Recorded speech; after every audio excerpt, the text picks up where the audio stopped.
रामकृष्ण हरी. सध्या आपण आहोत अलंकापुरीमध्ये, अर्थातच मयुरी पार्क सेलू या ठिकाणी फिरता ज्ञानेश्वरी पारायण सांगता सोहळा. यामध्ये आमचे वारकरी भाऊ जे आहेत, म्हणजे वादक मंडळी असतील, गायक मंडळी असतील, कीर्तनकार असतील, ते सर्वजण या ठिकाणी महाप्रसादाचा लाभ घेताना दिसत आहेत. आपण त्यांच्याशीच बोलूयात, काय भावना आहेत त्यांच्या.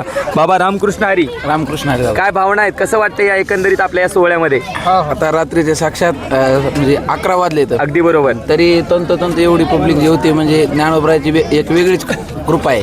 क्या बात एक वेगळाच आनंद आहे या सोहळ्यात. तरी सर्वांनी या सोहळ्याचा आनंद घेण्यासाठी या ठिकाणी येण्याची कृपा करावी, एवढी सर्वांना विनंती. खूप छान. आपण पाहिलं असेल 11 वाजता सुद्धा आपल्या वारकरी भाऊ आहेत, आमची बहिणी आहेत, त्यांच्या जेवणाची व्यवस्था या ठिकाणी निश्चित केली जाते. बाबा कसा वाटतोय सोहळा? सोहळा एकदम आनंद वाटतो. सोहळ्यामध्ये या सोहळ्यामध्ये सगळे भाविक कष्ट करतायत, सगळे वाढतायत. एकूण तिकून सगळे लांब लांबून लोक आलेले आहेत. सगळे आपली व्यवस्था भोजनाची एक नंबर व्यवस्था आहे, काही पाहायचं टेन्शन नाही. आपण पाहिलं असेल रात्रीचे 11 वाजलेत, पण त्यांच्या मनावरती म्हणजे त्यांच्या चेहऱ्यावरती आपल्याला समाधान दिसतंय, प्रत्येक जणाला आनंद दिसतोय आपल्याला. तर अशी सेवा सेलूकरांना, या वारकऱ्यांची करायची संधी भेटो, एवढीच सदिच्छा बाळगतो आणि थांबतो. रामकृष्ण हरी.